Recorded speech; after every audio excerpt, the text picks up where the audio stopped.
A gente ia pro barzinho, mas a gente não conversava sobre isso não, mas a gente falava sempre assim, sempre quando a gente via um caso, a gente dizia: "Nossa, lá no Nordeste só o que tem caso como esse. Nossa, um tumor desse, vixe Maria, isso aqui é muito pequeno. Lá no Nordeste é só o que tem esse tipo aqui". E a gente dizia: "Nossa, como é carente o nosso Nordeste. Como a gente precisa de alguma maneira, mudar essa realidade". Então ele plantou as sementes.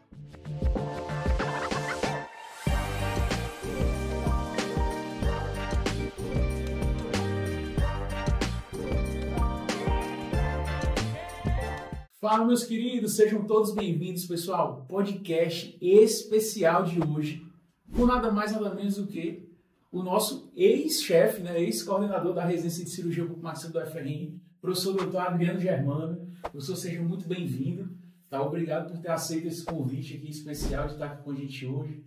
Bater um papo sobre cirurgia, mas em especial sobre o Dr. Adriano, né, que muitos não conhecem ainda e vão conhecer hoje. Mas antes da gente iniciar o nosso bate-papo, eu queria apresentar aqui para o nosso público quem é o Dr. Adriano Germano, né? A gente já conhece muito bem, mas tem pessoas que estão lhe conhecendo agora pela primeira vez, né?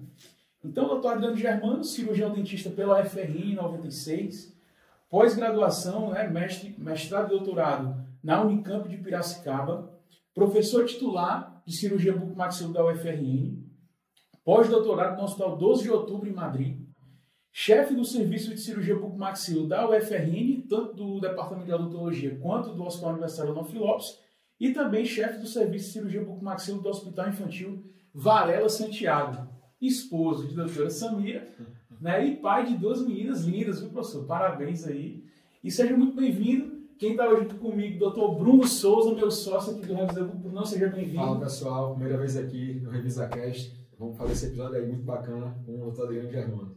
Show de bola. Professor, para a gente começar, né, gostaria que o senhor falasse um pouquinho aí para o nosso público, né, se apresentasse também. E eu já queria deixar aqui uma primeira pergunta, né, que você nunca nos contou isso na época da residência, mas hoje você vai contar tudo, viu, meu amigo? Por que o senhor decidiu entrar na área da odontologia? Porque a gente só conhece o doutor Adriano da Unicamp para cá, mas eu quero conhecer também um pouquinho antes. Então, se apresente e conte como foi esse início para a gente. Beleza. Então, eu agradeço aí o convite, né? Poder estar aqui hoje nesse bate-papo. Fico muito à vontade aí na presença de vocês dois. E assim, rapaz, o que fez com que eu, né, estivesse voltado para a odontologia foi um pouco de conhecer um pouquinho a área quando eu ia para minha dentista, né? Então, eu tinha uma dentista que era minha parente, doutora Valdite Germano. Né, e eu ia, né, para lá, eu achava muito interessante, né, eu achava aquele consultório algo, assim, muito fora do padrão, assim, algo da postura dela também, eu gostava muito da postura dela. E aí eu comecei a me interessar um pouco mais por essa área, pela área da odontologia. E aí eu comecei também a pesquisar, comecei a conversar com outras pessoas, e foi através dessa, né, dessa pesquisa aí, que eu comecei a entender um pouco mais a odontologia, o que é que ela fazia.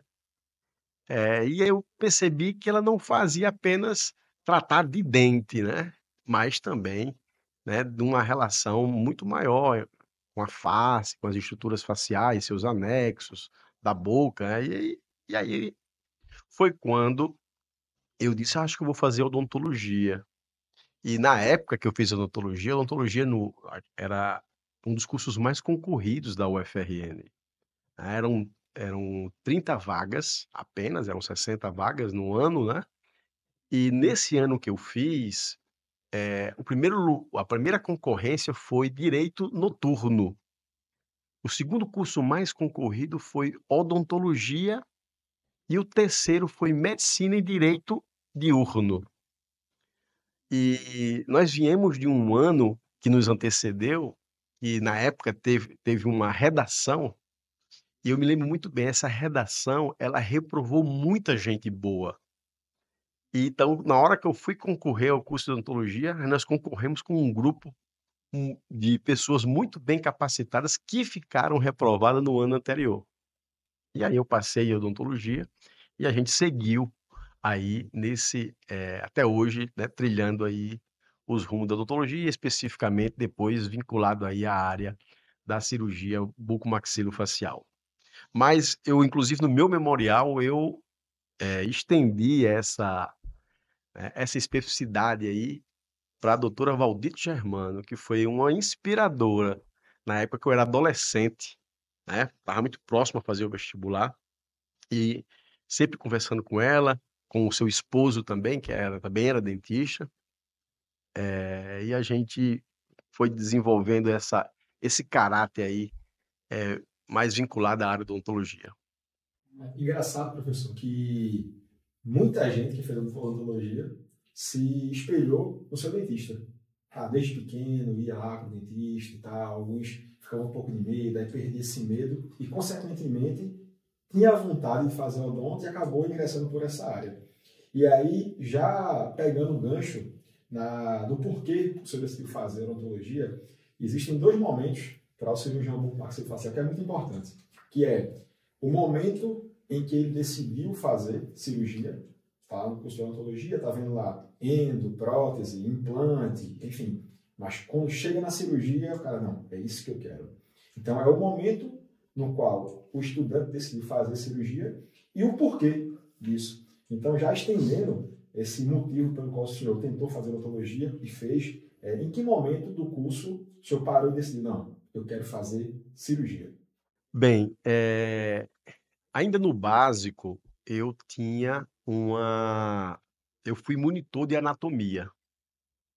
E depois eu me dei muito bem em histologia, me dei muito bem em fisiologia e histologia. E eu gostava muito dessas áreas básicas que, queira ou não, elas dão um alicerce muito grande para a cirurgia. E ao ter sido monitor de anatomia, um professor meu, né, Chiquinho, né, já falecido, ele disse: "Adriano, você não quer fazer, a dissecção cabeça e pescoço, não? Nós temos aqui algumas cabeças, né, que a gente pode, ceder como curso de férias para vocês fazerem. Né, e você que é monitor da anatomia, eu acho que você deveria fazer". Eu disse: "Não", prontamente atendi. "Não, vamos fazer sim nas férias". E nas férias eu fiz esse curso de dissecção, né, juntamente com alguns outros colegas da época. E nessas conversas com o professor Chiquinho, que era professor da área da anatomia lá, era dentista, mas era professor de toda a cadeira, não só da odontologia, mas da medicina, de toda a área da saúde. E aí ele falava para mim: "Adriano, se você for para o lado da cirurgia bucomaxilofacial, você tem que saber muito anatomia". Então ele dizia sempre isso para mim. E aí eu comecei a despertar, não sabia nem o que era a cirurgia bucomaxilofacial, mas ele já despertou em mim: "Ó, tem essa especialidade, tem que saber muito anatomia, quando, por exemplo, faz um acesso aqui no pescoço, tem essas artérias, tem essas veias, né, esse nervo aqui". Então ele começou a chamar a atenção para a cirurgia bucomaxilofacial. E da mesma forma que eu fiz odontologia, eu comecei a pesquisar a especialidade. Então, fui a um congresso de odontologia geral, assisti algumas palestras que tinham cirurgiões bucomaxilofaciais, e aí eu comecei a dizer: "Não, acho que é isso que eu quero, eu acho que é esse caminho que eu vou seguir, porque eu gosto dessas áreas básicas, eu gosto de anatomia", né, e vejo aqui pelas apresentações que é um tema que me interessa, né, é uma abordagem que me interessa. E aí, na sequência, eu iniciei a cadeira de cirurgia odontológica e vi que realmente era aquilo que eu gostaria de fazer. E ainda paralelamente comecei a acompanhar um cirurgião aqui em Natal, aí eu disse: "Não, é isso que eu quero e a partir de agora eu vou trabalhar meu currículo nesse sentido para se tornar um cirurgião bucomaxilofacial".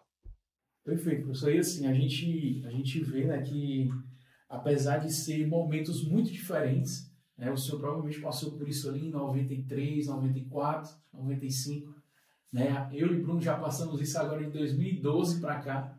Então, muito tempo de diferença, mas é muito parecido as histórias, né? Parece que Aquele negócio, poxa, o que é que uma pessoa que faz isso tem em comum? Porra, é a mesma coisa. É basicamente a mesma coisa que a gente passou também. Mas tem um ponto aqui de diferença que eu acredito que é gigantesca, que é a forma de se preparar para a residência. Então, a minha pergunta que eu quero fazer agora é a seguinte. Dentro do que você tinha naquela época, que com certeza não é nem 10% do que a pessoa hoje tem a oportunidade de ter em mãos, né? Como foi essa sua preparação? Né? Como foi que você começou a estudar? Por onde você estudou? Na época ainda não tinha muitos serviços de residência como tem hoje. Né? Acredito que até boa parte dos serviços de residência que a gente tem hoje é oriundo já dessa turma que formou ali na época com o senhor na Unicamp, né? Muitos no Maranhão, então a galera está por todo o Brasil, né? Que hoje são os chefes das residências, né? Então como foi naquela época? Né? Como foi esse preparo, por onde é que o senhor estudava, né? Como era, poxa, não tinha, a internet não era como é hoje. Né? Então, como era que foi para fazer essa prova lá na Unicamp? O senhor já tinha alguém aqui que ele espelhou para fazer isso? Conta para a gente essa parte. Bem, então assim, na nossa época, na minha época, né, a gente estudava por livro. Então, a gente ou você comprava os livros, ou você ia na biblioteca. Quando o livro ele permitia que você levasse, você podia levar o livro. Quando você não podia levar, você tinha que ficar na biblioteca lendo o livro, porque quando o livro tinha uma quantidade mínima, você não podia tirar o livro da biblioteca. Então, assim, toda a minha preparação, ela foi o que eu estudava na graduação, o que eu tive acesso de compra de livros e o que eu tive acesso na biblioteca. Então foi através disso aí. Paralelamente, eu acompanhava um cirurgião bucomaxilofacial, que era José Ivo Queiroz do Amaral. Então, ao acompanhar, né, eu também vivia um pouco da prática, da realidade do dia a dia de um cirurgião bucomaxilofacial. E não existiam, de fato, muitos serviços no Brasil. Então, o que existia no Brasil eram serviços que localizavam-se basicamente no eixo sudeste e no eixo do sul do país, especificamente Rio Grande do Sul e São Paulo, e pontualmente alguma coisa no Rio de Janeiro. Então, os grandes serviços estavam localizados nesses locais. E só existiam duas residências. A residência de Araraquara, que quando se iniciou não tinha certificação, não era reconhecido pelo Conselho Federal de Odontologia, e tínhamos uma residência também em São Paulo, né, duas residências em São Paulo, Santa Casa, que também não tinha reconhecimento pelo Conselho Federal, e do Hospital das Clínicas, sem reconhecimento. Então, essas três residências foram as residências pioneiras no Brasil. Né? Então, quando eu selecionei alguma coisa para fazer, eu tinha que buscar ou uma especialização, ou uma residência, né? Ou um programa de mestrado e doutorado, que na época lhe credenciava a certificação via Conselho Federal, depois deixou de ser feito isso, né? E aí foi quando eu tive acesso ao programa de formação, que apesar de não ter sido uma residência, ela se comportava como uma residência, que era o curso de mestrado e doutorado. Você entrava, passava nesse curso, você tinha 4 anos obrigatório, como se fosse o M1, o M2, D1 e o D2, e mais 2 anos para defender sua tese.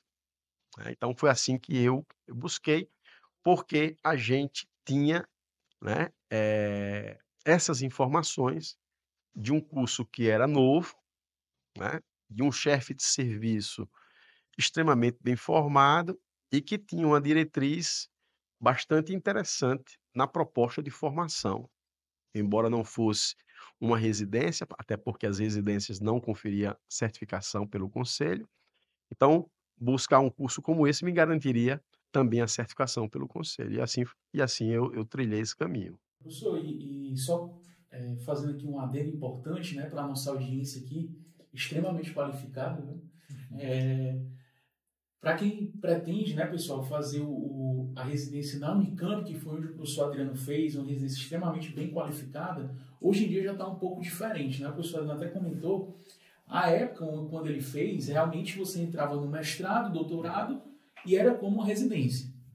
Hoje em dia já é um pouco diferente, né? Eles já têm o serviço de residência implementado, né? Então você passa 3 anos na residência, e se você quiser seguir ali, né, a pós-graduação, no mestrado, no doutorado, aí tu vai ter mais 2 anos de mestrado, 3, 4 anos de doutorado, para poder realmente sair com toda aquela formação de pós-graduação na Bucomaxilo. Inclusive um serviço muito bom, né, que atualmente nós temos um R1 lá, né, que é João Rangel, que inclusive foi seu aluno, né, tá seguindo aí os passos, né, e indico aí realmente uma residência muito boa para quem tem interesse aí na região de São Paulo, na região do interior de São Paulo, é uma residência fantástica. Professor, dando prosseguimento aqui a algumas perguntas, a gente sabe que com o decorrer dos anos, a formação em todos os cursos ela vai mudando.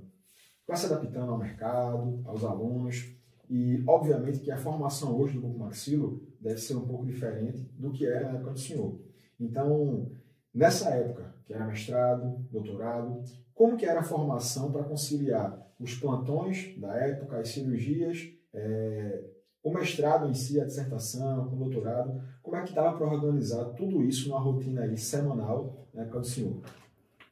Bem, se vira nos 30, né? Era o famoso se vira nos 30. Então existiam disciplinas obrigatórias que você tinha que pagar, né? Mas não eram muitas disciplinas, e tinha todas as tarefas do serviço, né? Então, quando você estava em disciplinas obrigatórias, você era liberado das tarefas do serviço, né? Mas, então era 60 horas semanais, 70 horas semanais, depende da semana.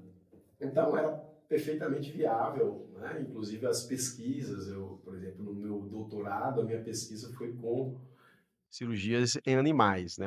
Eu operei cães.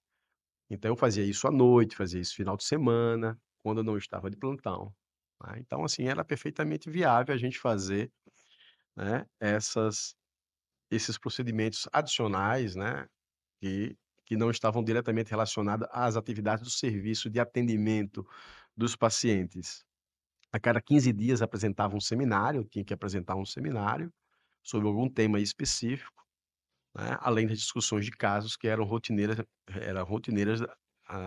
toda semana, né. Isso aí era algo, os plantões hospitalares, eles eram à distância, né, sempre através do sistema de BIP, né, a gente tinha um BIP, não tinha celular na época, era BIP, chamava o pós-graduando que era o, entre aspas, o chefe daquele plantão, e ele estava em contato com os demais, colegas do plantão, também por BIP, e aí a gente, né, ia lá no local para atendimento. Mas basicamente era isso aí, Bruno. Professor, agora eu entendi, né, com essa sua fala, de onde veio a ideia dos seminários semanais da UFRN, viu? Agora eu tô ligado. Aqueles seminários ali deixavam a gente ali, meu irmão, um nervo à flor da pele, viu? E quando era naquela salinha lá embaixo, lá perto da lanchonetezinha, era pior ainda. Parecia que eu acabei para a clausura. Tem que voltar, viu? Porque é muito importante na formação do residente. Professor, e aí uma pergunta agora importante, que aí já vai vir um pouquinho mais voltando para Natal. Né? Voltando para Natal. Como era naquela época? Hoje em dia a gente sente essa... Todo mundo fala porque o mercado de trabalho é muito difícil, não sei o quê. Como foi naquele início, né? Terminou o doutorado, doutor Adriano Germano, né? Retorna para Natal. Como foi seu ingresso aqui em Natal? Já foi para um hospital? Foi para uma clínica particular? Operava em amigos? Como foi aquele início? Bem, o início foi difícil, né, como todo e qualquer Prestem bem profissional atenção, viu, pessoal? profissional, eh que hoje também chega no mercado, né. Então, quando eu cheguei, eu consegui passar no concurso de professor substituto. Então isso já me deu um alívio, eu passei 1 ano lá como professor substituto da UFRN, e eu ficava em consultório alugado, né. Então eu prestava serviço em consultórios de colegas, né, ou e trabalhei numa clínica onde o que eu produzia, uma parte ficava para essa clínica lá. Da mesma forma que muitos, né, começam aí. E devagar foram chegando os pacientes, né, e devagar fui tendo os meus próprios pacientes.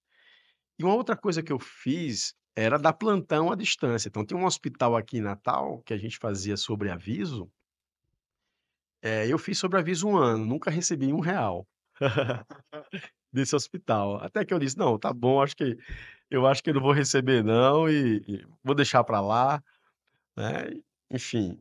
Mas a gente, né, tá voltando com todo aquele entusiasmo de prestar assistência. Então foi um pouco disso, né, um pouco de dificuldades, né, de trabalhar em consultórios de colegas, de trabalhar, mas ter um local fixo onde as pessoas podiam agendar para você. Me foi aberto esse espaço, embora também eu, ao, né, ao usar o local, eu, né, tinha que passar uma parte da produção para este local. E devagar a coisa foi acontecendo até que eu decidi montar o meu próprio consultório. Então, assim, uma coisa que eu sempre que eu me preparei, por exemplo, quando eu estava para voltar, né, eu comecei a comprar o meu próprio instrumental cirúrgico de cirurgias hospitalares, então eu fui comprando, fui montando, né, então o dinheiro que eu pegava eu juntava e ia, né, montando a minha caixa de cirurgia, que até hoje está aí, firme e forte. Ele sofreu um bocadinho aí É. fazendo contagem de instrumental depois da cirurgia. Mas, um início difícil, como que eu acredito para uma grande maioria, mas assim, sempre, mantendo uma linha, né, de trabalho, que era a linha o quê? De ter o meu canto, né, e naquele canto eu ter minha autonomia, ter minha autonomia para poder exercer a minha especialidade, a minha profissão, sem que houvesse interferência de terceiros ali, né. E eu sempre digo para os meus alunos, né, que então muitos dizem: "Professor, mas eu terminei, não tenho clínica, não tenho consultório, não tenho nada". Eu digo: "Homem, alugue pelo menos um turno". Alugue um turno, pelo menos para que você tenha um endereço, você tenha um CEP. Quando a pessoa disser assim: "Nossa, eu vou marcar uma consulta com o doutor Ferreira", você atende aonde, doutor Ferreira? "Não, eu atendo não sei aonde, atendo não sei aonde". Não, não, eu atendo aqui nesse local, mesmo que seja um turno, mas meu CEP é aqui, minha identidade é aqui que eu vou começar. E a partir daqui eu vou começar a ganhar, né, corpo, ganhar meus clientes, pouco a pouco, confiabilidade, credibilidade, e aí depois você vai aumentando aí o seu espectro de atuação. Mas sempre um início difícil. Não é fácil, né, Nunca foi. nunca foi, nunca foi. É engraçado, professor, que quando o senhor comenta da dificuldade, que na sua época o senhor chegou aqui em 2002, se não me falha a memória, né? Final de 2002. E até hoje a história é a mesma. Todo mundo se forma e caramba é difícil. Termina a residência, caramba, é difícil. Então a gente vê que não é que é difícil hoje, sempre foi difícil. A odontologia, por ser uma área de saúde, ela requer confiabilidade. E essa confiança, para que o cirurgião tenha no paciente, leva tempo. Então, eu acho que a palavra certa não é nem dificuldade, e sim tempo de estabelecer o mercado, de passar sua credibilidade para os pacientes. Então, a dificuldade sempre existiu, eu acho que sempre vai existir em qualquer área de saúde. E não quebrar as etapas, né. Quando você tenta ultrapassar as etapas, aí você dá um passo para trás, Pois né. é. Então isso é muito importante. Professor, mais uma pergunta. Eu não sabia que o senhor tinha feito prova para substituto na época que o senhor chegou aqui. E aí o senhor passou um ano, foi, como substituto na faculdade? Como substituto. Na UFRN mesmo? Na UFRN mesmo. Certo. E aí, depois disso, o senhor aprendeu uma experiência como professor, já que lá já tinha um mestrado, doutorado, já tinha uma experiência lá da Unicamp. E em que momento foi que surgiu a oportunidade de fazer a prova para professor efetivo? Em que ano, em que momento foi isso? No ano seguinte, então eu cheguei no final de 2022, 2023 fiquei como professor substituto, e em 2024, abriu uma vaga para professor definitivo. E aí eu fui aprovado, né, então o foi meio que, assim, um momento importante, né, porque logo que eu saí do substituto, eu já tive a oportunidade de fazer, né, a prova de professor definitivo. E uma coisa que chama a atenção é que apesar de termos Natal sempre teve uma odontologia muito, eh, de vanguarda, uma odontologia muito boa, bons nomes, bons professores, inclusive na área de cirurgia bucomaxilofacial, mas, a o serviço da UFRN, ela não existia, né, o serviço hospitalar da UFRN não existia. Era a disciplina de cirurgia. Era disciplina de cirurgia, era atendimentos ambulatoriais, né, pacientes previamente agendados e, assim, praticamente não existia um um um nicho, né, de procedimentos hospitalares feitos pelos cirurgiões bucomaxilofaciais dentro da UFRN. Isso ficava a cargo, né, de profissionais externos, né, externos à UFRN ou de tratamentos fora de domicílio, de pacientes que quando buscavam tratamentos mais complexos, não tinham acesso ao Mandava estado, pra fora. isso era mandado para fora. Iam buscar tratamento no eixo Rio-São Paulo ou nas cidades circunvizinhas, como Recife, como Fortaleza, né, a próprio Salvador também, para tentar algum tipo de atendimento. E aí, professor, eu fico imaginando, né, hoje vendo o caminho que vocês todos tomaram, né, a turma lá da Unicamp, a gente vê que cada um está como coordenador de uma residência, basicamente. Como era, né? Vocês iam pro barzinho depois, daquele dia cansado de cirurgia, e ficavam comentando, mas eu vou voltar para Natal, vou botar o serviço lá, tu vai voltar para o Maranhão, vai botar o serviço. E aí voltou, se tornou professor efetivo. E aí como foi esse... Já estava com essa sementezinha plantada na cabeça? Não, eu vou voltar, vou montar uma residência lá. Como foi esse início da residência da UFRN? Tá. Eu tive um grande professor que foi Luiz Augusto Pássari, né, e aqui em Natal também tive um outro grande professor que foi José Ivo Queiroz de Amaral. Então, ambos sempre vislumbraram um serviço de cirurgia bucomaxilofacial. Aqui em Natal não existia. E o professor Luiz Augusto Pássaro montou esse serviço na Unicamp. E trouxe para perto dele vários outros profissionais, né, que hoje, inclusive, deram continuidade ao serviço, como o professor Márcio de Moraes, por exemplo, que hoje é o chefe do serviço lá. Então, assim, eu digo que o professor Luiz Augusto, ele foi muito visionário quando ele selecionou, né, e treinou pessoas chaves de vários no Brasil inteiro, não só no eixo norte-nordeste, mas de vários outros lugares também, mas num primeiro momento as regiões mais carentes eram o norte-nordeste, principalmente o nordeste. Ele foi muito visionário em estimular, né, de formar bem aquelas pessoas e colocar naquelas pessoas, né, dizer para aquelas pessoas que era importante que aquelas pessoas dessem uma resposta à sociedade. E aí, a gente ia para o barzinho, mas a gente não conversava muito sobre isso não, viu. A gente ia para o barzinho, mas a gente não conversava sobre isso não, mas a gente falava sempre assim, né, sempre quando a gente via um caso, a gente dizia: "Nossa, lá no Nordeste só o que tem é caso como esse. Nossa, um tumor desse, vixe Maria, isso aqui é muito pequeno. Lá no Nordeste é só o que tem é esse tipo aqui". E a gente dizia: "Nossa, como é carente o nosso Nordeste", né. Como a gente precisa de alguma maneira, mudar essa realidade. Então ele plantou as sementes, então esses professores acabaram se vinculando às universidades. As universidades são um polo importante de conhecimento, de assistência também.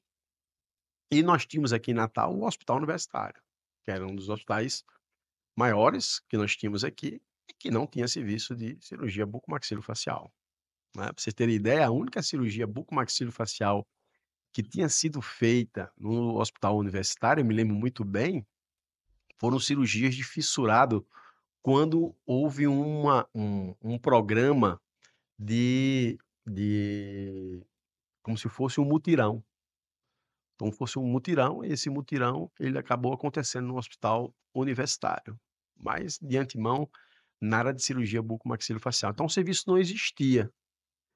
E aí a gente começou a buscar, né, o hospital universitário, e o hospital universitário eu sempre falo que ele é um hospital da área da saúde, né.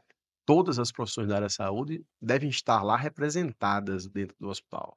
Então nós começamos a buscar lá o hospital, e no primeiro momento, não fomos muito bem-vindos, né, existia uma certa dificuldade de compreensão, mas logo, né, com a pressão da reitoria, com a pressão do próprio departamento de odontologia, da necessidade, né, da odontologia estar lá dentro também, e dos nossos alunos, né, estarem representados lá dentro, e a demanda que chegava dos pacientes com problemas importantes, onde nós nos colocávamos à disposição para resolver, mas não tínhamos aonde resolver. Então tudo isso culminou com a abertura da agenda, inicialmente um turno no hospital universitário. Então, foi aberta uma agenda, né, onde nós iniciamos os ambulatórios e iniciamos também as primeiras cirurgias hospitalares. Eu me lembro que nós tivemos 2 primeiras cirurgias hospitalares na mesma semana. Uma foi um desdentado total, superior e inferior, com uma discrepância maxilomandibular realmente bastante significativa. E outro foi uma menina com assimetria na região de Caicó. Ela tinha uma assimetria também bastante significativa. Então nós operamos nessa semana, né, essas 2 ortognáticas, e foram as primeiras cirurgias ortognáticas, realizadas no hospital universitário. Então, como nós também fomos pioneiros na primeira distração osteogênica no hospital universitário, fomos pioneiros na primeira prótese articular de ATM no hospital universitário, fomos pioneiros na primeira reconstrução microvascularizada da região maxilofacial no hospital universitário, entre outras, cirurgias que foram pioneiras, né, lá no hospital universitário, e algumas inclusive aqui no Rio Grande do Norte. Uma das dúvidas que a gente tinha também, professor, era justamente sobre essa resistência que o senhor teve inicialmente para colocar as cirurgias no hospital universitário. E aí eu pergunto ao senhor, em que momento foi que o senhor realmente percebeu que, tipo, não, agora eu já tenho meu lugar aqui no hospital e agora vou dar outro passo, que é montar a residência. Se não me falha a memória, a primeira turma foi 2010 de residente, não é isso? Isso. E aí, como que foi esse planejamento? Como que foi essa dificuldade inicial? Acho que não sei se a Comperv participou da primeira seleção, ou se era outra banca, mas para o senhor articular tudo isso, porque uma coisa é você montar um serviço com alunos e tal, outra coisa é você evoluir para uma residência, que aí envolve MEC, envolve um cronograma específico, envolve todo o planejamento que é mais complexo do que levar alunos para a residência. Então, em que momento o senhor bateu o martelo e falou: "Pronto, agora eu vou dar o primeiro passo para montar o serviço de residência, vou abrir um concurso oficialmente, vou fazer tudo como manda o figurino"? Em que momento foi que o senhor planejou isso e o senhor sentiu que deu certo? Em que momento foi isso? Bem, então assim, Primeiro nós criamos o serviço na faculdade de odontologia e também no hospital universitário. Nós abrimos a agenda. E a partir do momento que você faz isso, vem a demanda, porque a demanda é reprimida. As pessoas precisam de atendimento. E aí aquilo começou a crescer. Começou a crescer a demanda e nós não tínhamos pernas suficiente para tocar o serviço. Então era eu, o professor José Ivo, inicialmente acho que Wagner não estava, mas logo a gente convidou Wagner e tinha basicamente éramos nós 3. E devagar, né, devagar, o serviço foi crescendo, eu me virava de fato nos 30, porque eu estava em todas as cirurgias, estava praticamente em todos os ambulatórios, então a minha vida fora da faculdade era praticamente inexistente, fazia muito pouca coisa fora da faculdade, e a minha dedicação era integral dentro da universidade. E aí foi quando eu disse: "Não, agora é o seguinte, nós já estamos com volume suficiente de pacientes, né, houve, né, um entendimento da diretoria do hospital, do Centro de Ciência da Saúde, da UFRN, que era importante aumentar o número de procedimentos dentro do hospital, até porque, era fundamental um maior número de horários de centro cirúrgico, porque viria o programa de residência. Aí foi quando saiu o primeiro edital, né, então, o Rio Grande do Norte, no caso Natal, e a Universidade do Ceará, foram os primeiros serviços contemplados com bolsa do governo federal. Então não foi nós fomos selecionados em 2009 no primeiro edital, né, do governo federal. Então até as residências tradicionais, como de Araraquara, como Santa de Casa em São Santa Paulo, Casa Hospital das e a Clínicas. Hospital das Clínicas não foram contemplados. Mas também era uma política do governo federal, né, que os serviços localizados em áreas mais remotas, né, até então o Nordeste era uma área remota, né, eles, né, fossem de fato contemplados. Então, primeiro foi Natal, Ceará, né, e depois que vieram os demais serviços na sequência, porque aí todo ano ficou tendo editais, mas, Rio Grande do Norte, UFRN e, Universidade Federal do Ceará foram os primeiros contemplados aí, e nós iniciamos o programa de residência em 2010. E devagar a gente foi aumentando o nosso espectro de atuação, outros professores foram incorporados ao programa, o professor José Sandro, o professor André, o professor Petros, né, recentemente o doutor Kerlisson, né, como membro da EBSER. Mas desde o início, houve a preocupação de envolver os preceptores do Hospital Valfredo Gugel, porque sempre foi do nosso entendimento que havia a necessidade do plantão hospitalar em traumatologia. Então, foi feito convênios específicos com o hospital, que até hoje se mantém, né, com o Hospital Valfredo Gugel, para que os alunos complementassem também carga horária, né, dentro de um dos principais escopos de atuação, que foi quem deu origem à especialidade, que foi a traumatologia bucomaxilofacial. Perfeito, professor. E a gente acompanhou, obviamente que no início a gente já acompanhou como telespectador, né, vendo de fora, né, o serviço da UFRN crescendo, se tornando referência. Graças a Deus, eu e Bruno conseguimos entrar, que não era fácil, né, entrar na residência aqui da UFRN. Muito pelo contrário, eu acho que era um dos processos seletivos mais difíceis de se entrar era aqui na UFRN, porque você tinha ali basicamente 5 etapas, né? Prova objetiva, prova aberta, tradução do texto em inglês, currículo e entrevista. Aí a entrevista ali é a salinha ali com uns 5 professores ali, meu amigo, pressão, né.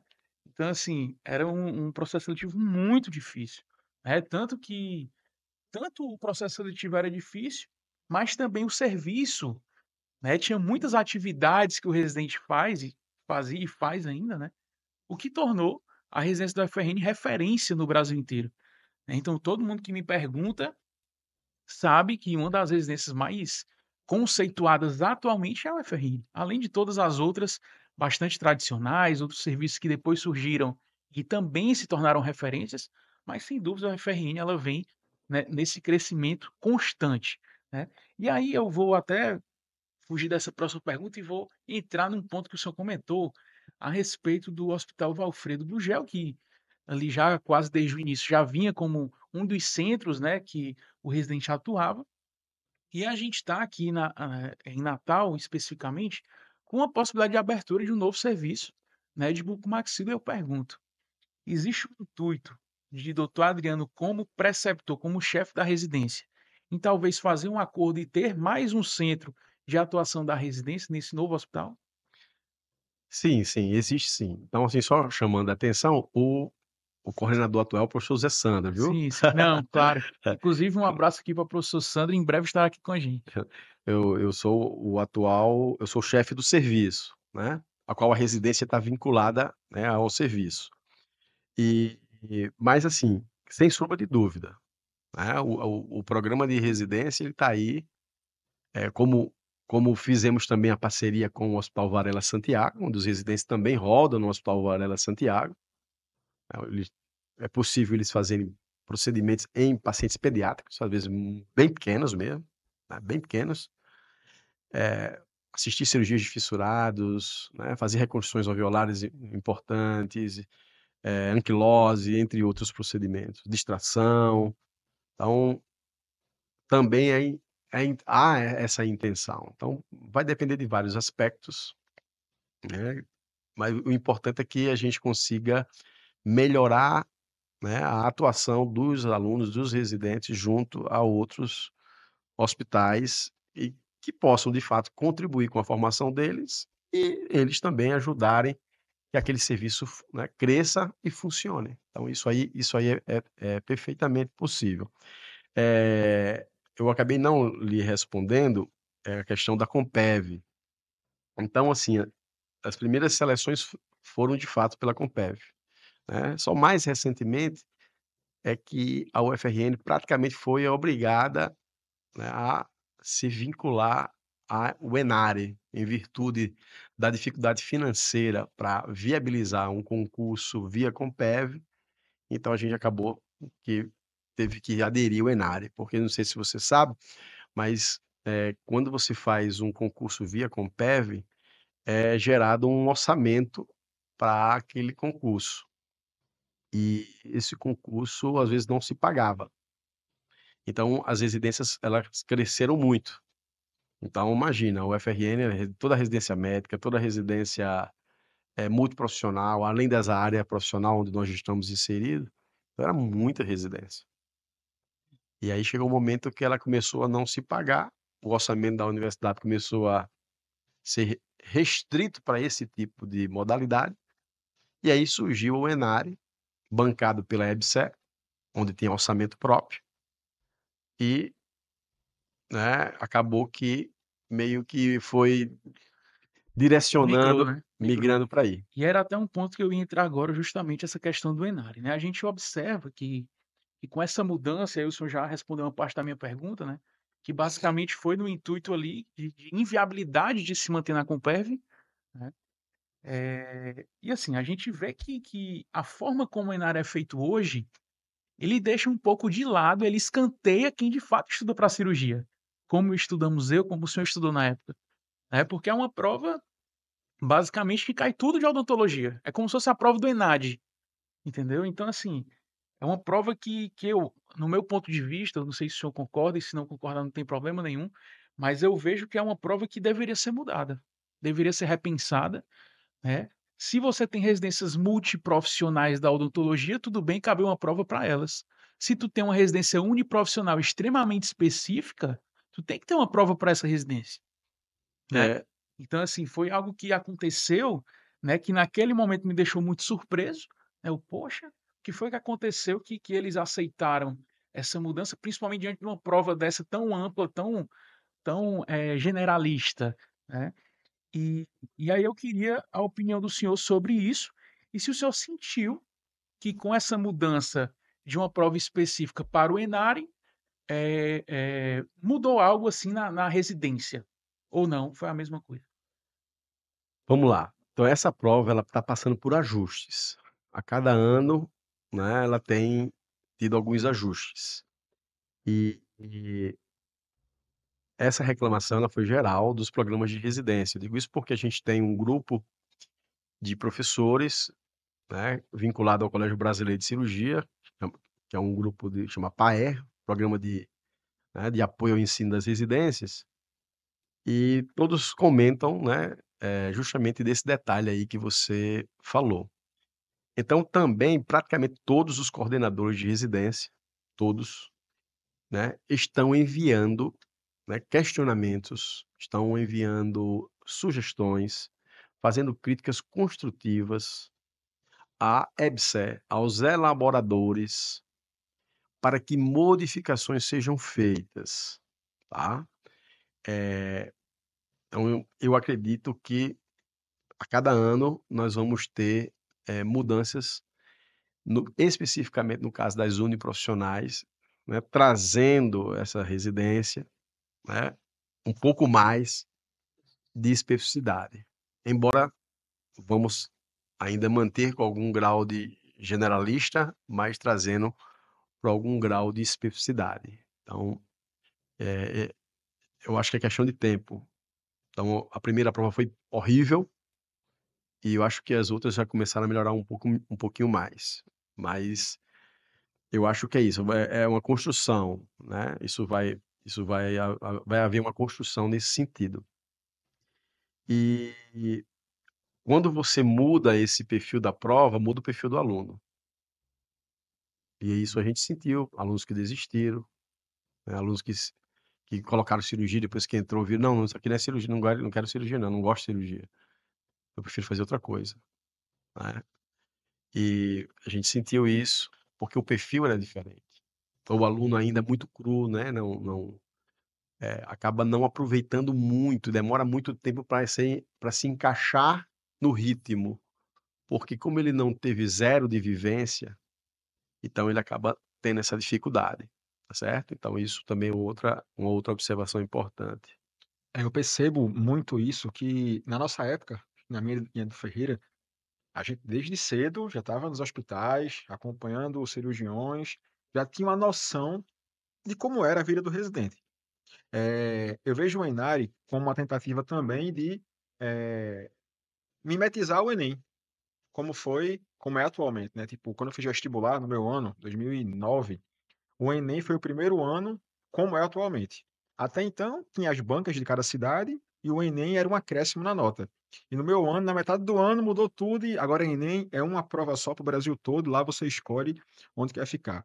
De alguma forma isso é bacana, porque centraliza para que o aluno faça uma prova só e tenha várias oportunidades. Na nossa época, no do Ferreira, a gente rodou bastante, hein? E o melhor de fazer isso na época é que a gente fazia muito network.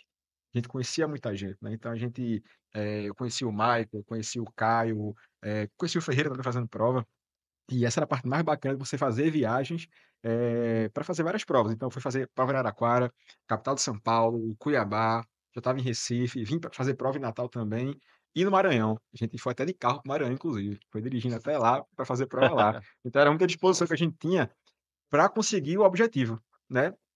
O Enari mudou isso. Uma prova só, você tem várias possibilidades e, vejo isso como um ponto positivo, mas tem a questão negativa de que muitos alunos não têm a vivência da cirurgia e acabam quando entra e vê aquela realidade, tipo: "Ah, realmente não era isso que eu queria". Então acho que realmente com o tempo vai evoluir a prova do Enari. Já mudou a banca, né, inicialmente foi a OCP, se eu não me engano, e agora foi a FGV. A gente teve muitos problemas com o currículo no ano passado, com data para poder fazer a análise curricular, alguns alunos com nota zero, outros com nota maior do que devia, enfim. Creio que também a questão da especificidade da prova melhore com o tempo, até como o senhor falou, né, tem um grupo para isso, para fazer críticas construtivas, para melhorar esses pontos aí da prova. E eu já venho perguntar ao senhor mais uma outra coisa, em decorrente disso. Quais perspectivas futuras para a formação para a futura formação do bucomaxilo, ter um R4, poder fazer tipo um fellow em outro serviço no meio da residência, trazer um pouco da experiência durante esse período. Como é que o senhor enxerga aí, esse futuro para a formação do bucomaxilo aqui no Brasil? Bem, o Brasil está se preparando para os nossos programas oficiais pelo governo federal serem todos 4 anos. Então já existe uma discussão muito grande, já está bem adiantada no Ministério da Educação e Saúde, no caso da Comissão de Residência Multiprofissional, né, onde, já existe relatórios que estão sendo realizados, já existe todo um embasamento teórico, né, do motivo, né, para que isso seja feito, né, e um dos motivos é que a gente precisa igualar no tempo de formação o que é feito na América Latina. Então, na América Latina, quase todos os programas já são de 4 anos. Então a gente tem que caminhar para esses 4 anos, que a gente iria ficar muito parecido com o que está acontecendo já na América Latina em alguns países, tá certo? E se aproximaria muito do que é feito na Europa, que são programas de 5 anos, e e chega igual também o que é feito nos Estados Unidos, que são programas de 4 anos. Só que nos Estados Unidos você tem a possibilidade de fazer medicina e odontologia junto em um programa conjunto, mas também no mínimo de 4 anos de formação. Então, existe já essa discussão bastante já alongada, né, bastante, avançada, que eu acredito que nos próximos anos aí isso vai estar, sendo implementado, né. Eu não vejo motivo para não ocorrer, né, a não ser que sejam motivos, né, de orçamento, mas mesmo assim não são tantas residências assim, isso no contexto do que financeiro, do que é um Ministério da Educação e Saúde, é muito pouco dinheiro, tá certo? Então isso é um detalhe. Os fellows, né, isso já está previsto em estatuto. Então todos né, os estatutos dos programas de residência, a grande maioria tem lá o estágio extracurricular. O residente ele pode solicitar um estágio curricular, né, em um outro serviço. Então ele pode ir para esse outro serviço, desde que tenha um tutor que o aceite, etc. Ele pode fazer lá aquele tempo, depois ele volta para cá sem perder a bolsa, tá certo? Então ele vai estar trabalhando. Então isso tá previsto, inclusive, no nosso estatuto aqui da UFRN. E se esse programa de residência for vinculado ao Colégio Brasileiro de Cirurgia e Traumatologia Bucomaxilofacial, aumenta ainda mais ainda essa possibilidade, porque hoje o PRAER, o Programa de Apoio ao Ensino das Residências da entidade, ele oferece bolsas, né, ajuda de custo, né, compra de passagem, hospedagem, para aquele residente que quer fazer um fellow fora, tá, seja internacional, seja nacional.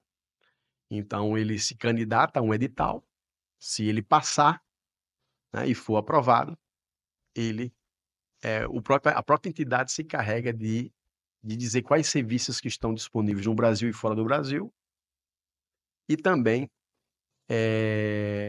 de bancar essa ajuda de custo, né. Não é uma bolsa, mas ele paga as passagens aéreas, paga o hotel que ele vai ficar lá 30 dias, então ele ajuda o residente a fazer o seu fellow, que pode ser inclusive nas férias dele. Então o residente nas férias, né, tem 30 dias de férias, ele pode simplesmente ir lá e fazer, né, um fellow desse aí, sem nenhum problema.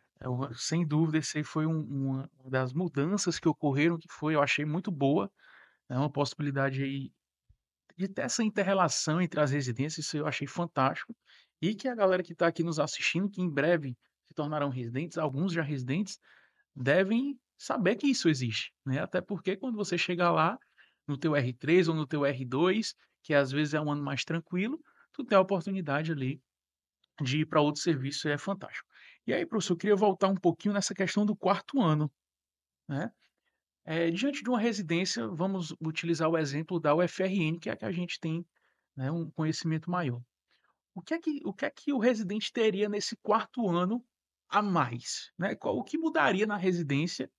Existiria uma diferença? O R3 não faria alguns procedimentos mais complexos? O que é que o senhor tem em mente a respeito dessa entrada desse quarto ano? Vamos lá.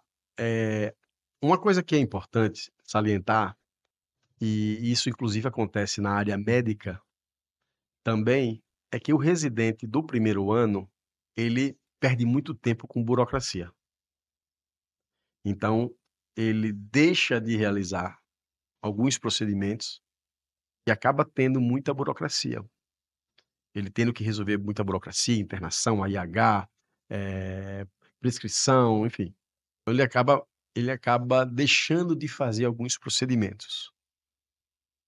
E com o quarto ano, né, com o quarto ano, a gente ganha 12 meses para maior quantidade de treinamento.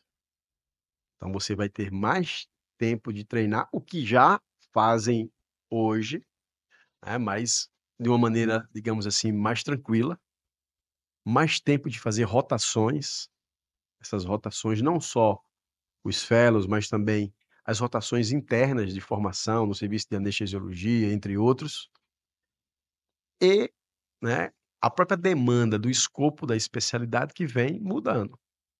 Então, eh, Obviamente que isso depende da característica de cada serviço, mas a introdução de alguns outros procedimentos, né. Então, introdução, por exemplo, de artroscopia, que demanda um treinamento muito específico, né, a artroscopia da ATM, a incorporação de alguns procedimentos, estéticos funcionais, né, também dentro do quarto ano. Então, você começa a ter a introdução de maneira mais intensa de alguns outros procedimentos e também mais tempo para treinar o que já fazia, né.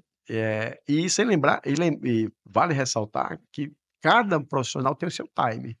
Então, você tem aquele profissional que rapidamente pega as coisas, faz um, 2, 3 procedimentos, já está bem mais safo, e outros que precisam de muito mais repetição. Então, você acaba formando melhor o residente quando ele está no quarto ano, um quarto ano aí. Perfeito. E a gente já está chegando na reta final dessa nossa entrevista, mas eu queria fazer agora uma pergunta que vai fugir um pouco agora dessa questão de residência de cirurgia, né, mas sobre Adriano Germana, né. Então a gente conviveu, professor, aí durante basicamente 3 anos intensos na residência, né, debaixo de muita cobrança, né, conhecemos várias facetas do doutor Adriano, e eu queria saber do senhor, né, qual a faceta do doutor Adriano que o senhor mais gosta? É a faceta professor? É a faceta pai? É a faceta esposo, filho? E por quê? Rapaz, gostei aqui, viu. Ferreira, veja só, eu sou um entusiasta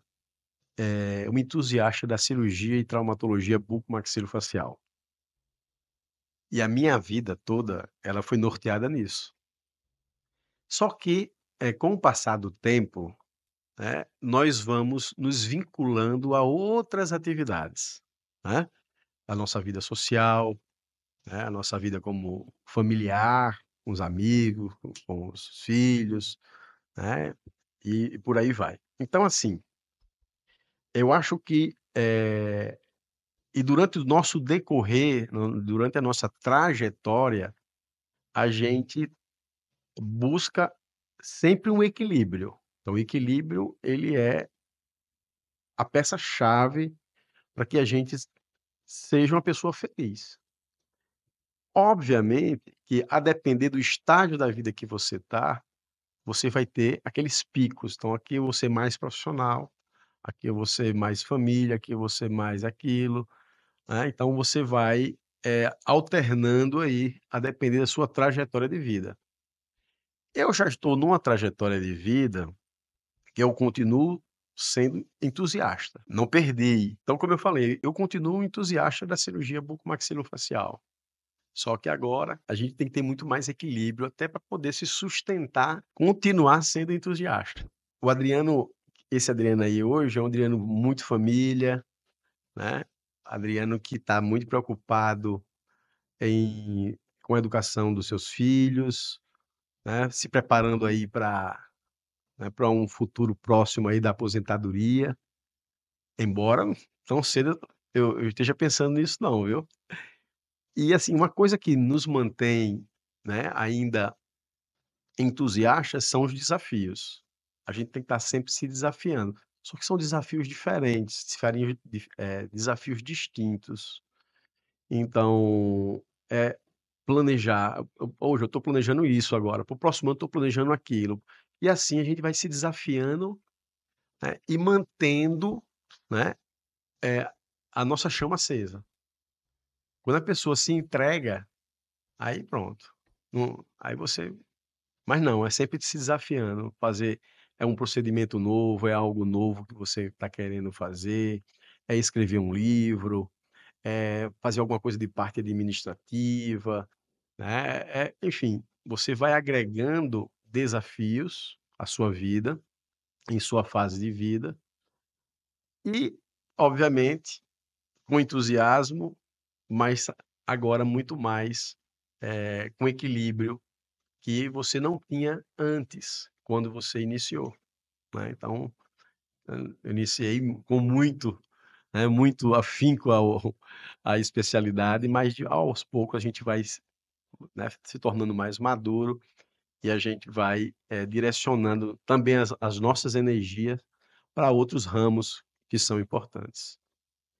Eu penso o seguinte, professor, a gente, nesse podcast, ouviu um pouco da sua caminhada e das realizações. Graduação, pós-graduação, mestrado, doutorado, montar um serviço de residência que hoje é referência no Brasil, pós-doutorado em Madrid, presidente do Colégio Brasileiro de Cirurgia, mas tem uma pergunta que eu acho que essa eu vou responder lá do fundo do coração.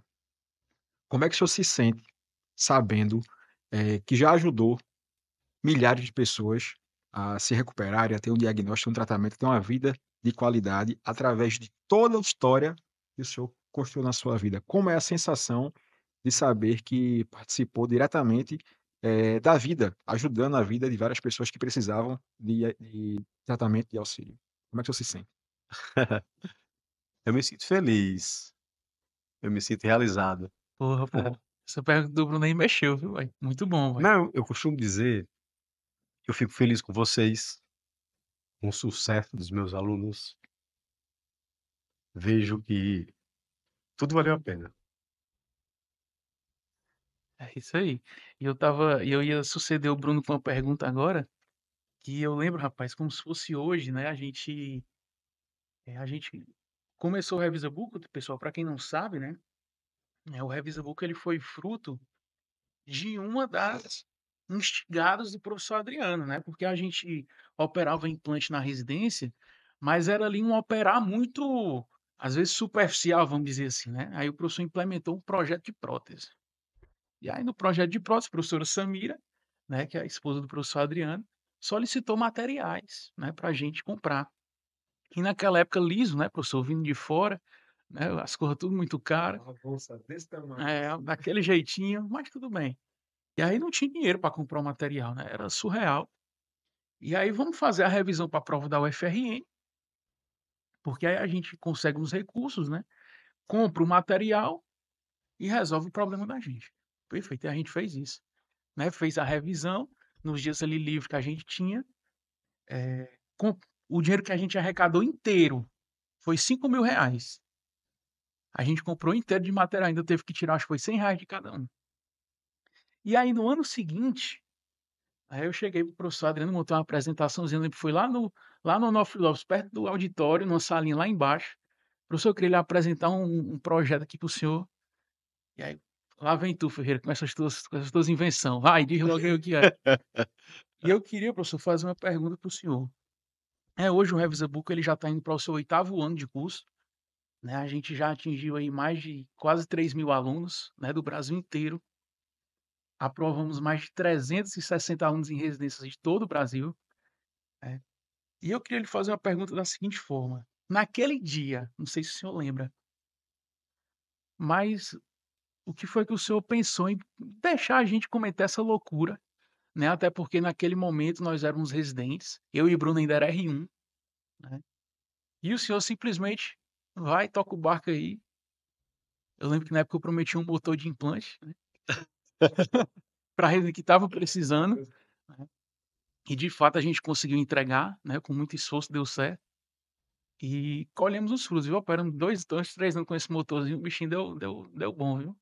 Mas eu quero saber naquele dia, o que foi que o senhor: "Não, eu vou deixar o menino fazer isso aí", e hoje a gente está aqui conversando, depois de quase 8 anos. É, eu não sei se você lembra, eu não me recordo muito bem dessa conversa, mas eu com certeza eu disse uma coisa importante, eu disse: "Ferreira, desde que não atrapalhe aqui, desde que vocês deem conta do recado aqui, pode tocar seu projeto".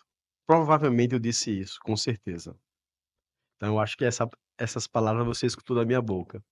E assim, eu acho, Ferreira, que a gente não pode podar o sonho de ninguém, entendeu? Então quantas pessoas fizeram invenções brilhantes no mundo, na hum pa para a humanidade. Se tivesse um cara que dissesse: "Ei rapaz, faz isso não. Ei rapaz, tira essa pipa aí, senão você vai descobrir a eletricidade, e a lâmpada não sei o quê. Ei rapaz, deixa eu mexer nesse negócio aqui, não faz". O cara não tinha descoberto lá a penicilina. e por aí vai. Então, eu acho isso, eu acho que tudo que a gente faz tem que ser com responsabilidade. Então, se você tem tarefas a cumprir, você vai manter suas tarefas a cumprir. E se você é capaz, naquele momento, né, de cumprir as suas tarefas e desempenhar uma outra atividade que possa ser benéfica à sociedade, né? Então, e conhecimento é sempre benéfico, né? Então, você estimular o conhecimento, ninguém pode ser poldado de ser, né, de ter conhecimento, sonhos que as pessoas às vezes têm de fazer, né? Às vezes pode até quebrar a cara, mas olha, não foi o professor Adriano que me poldou aqui não, né? E nunca vai ser, tá? Nunca vai ser. Então, eu acho que eu fui nessa linha aí, Ferreirinha. Fui nessa linha e eu não imaginava. A gente nunca imagina, né? O que é que pode, né? Como também provavelmente meus professores nunca imaginavam que eu iria formar, ter um serviço, esse serviço depois cresceu, né? Formou também dezenas de cirurgiões, atendeu milhares de pessoas, né? Publicou centenas de artigos e por aí vai, né? Então, isso a gente nunca imagina onde é que a gente pode. Talvez nem a gente imaginava Nem o vocês, tamanho da proporção que o Revista tomaria no Brasil. é verdade, é verdade. E caso o senhor não saiba, nessa conversa que a gente teve lá com o senhor lá no UOL, dia de seminário, ou seja, a gente estava preparado já para levar uma repreensão naquele dia. Deixa de invenção, vocês é R1, quer montar serviço de curso, rapaz, não sei o quê. Mas engraçado é que o senhor ajudou várias pessoas com o serviço no UOL, na residência, no DOD, e ao permitir que o Revisabook existisse, também ajudou outras pessoas. A gente, obviamente, que a gente realiza um sonho aqui diariamente no Revisabook, e ajuda alunos a terem uma carreira. E também alunos que têm uma condição financeira um pouco mais baixa, que não pode efetivamente custear o nosso curso, e a gente muitas vezes ajuda alunos com bolsa. E esses alunos estudam, passam na prova, viram cirurgiões e têm uma carreira que talvez não tivesse se o Revisabuco não existisse e caso o senhor não tivesse permitido que isso acontecesse. Então, a curto, a médio e a longo prazo, a sua benevolência com a gente no UOL e na residência vai ajudar alunos durante vários anos daqui para frente ainda. Então, tanto eu quanto Ferreira ou Moreira, a gente vai ter uma gratidão eterna pelo que o senhor fez pela gente, não só durante a residência, como formador da gente, como também conselheiro muitas vezes, ó, o caminho é esse aqui, não vá por aqui não. E também, pelo Revisabook existir, o senhor sempre vai fazer parte disso, não tenho dúvida. Pessoal, uma salva de palmas aqui para o professor Adriano. Professor, muito obrigado aí por ter vindo. E para a gente finalizar, eu queria que o senhor fizesse um convite especial, especialíssimo para a nossa audiência. Então, pessoal, para quem não sabe, o professor Adriano, esse que vos falou aqui durante esse podcast, vai inaugurar o seu próprio podcast, né? Então, ele vai falar um pouquinho para vocês qual o objetivo dele com esse podcast, o que é que ele vai trazer, quais serão os públicos que ele vai convidar para falar para vocês. E eu gostaria, do fundo do meu coração, você que é nosso aluno, você que é nosso espectador aqui no YouTube, sigam o Dr. Adriano aí nas suas redes sociais. A gente vai colocar o arroba dele aqui embaixo nesse vídeo.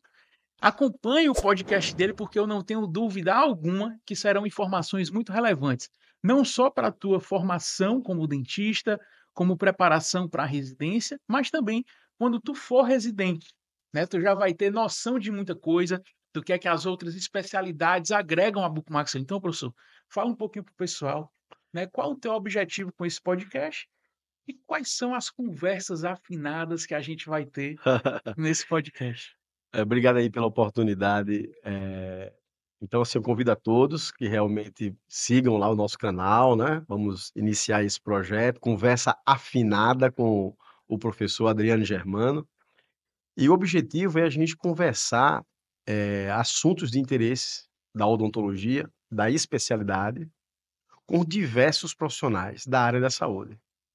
Então, nós vamos pegar temas específicos, principalmente alguns controversos, outros que muitas vezes as pessoas não têm a mínima noção que existe uma inter-relação e sempre baseado em 2 quesitos: experiência, né, e evidência científica. Então esses 2 pontos são chaves para que possam nortear condutas, tá. Então a gente norteia condutas baseado no que a gente estuda, nas evidências científicas e na experiência, de tratar pacientes, casos, ver o que funciona, o que não funciona, o que é bom, o que é ruim, né. Então, vamos receber médicos, fisioterapeutas, fonoaudiólogos, dentistas, eh, psicólogos, então outros colegas cirurgiões bucomaxilofaciais com algum tipo de expertise, para poder conversar de assuntos de interesse da odontologia e da cirurgia bucomaxilofacial. Vai ser uma conversa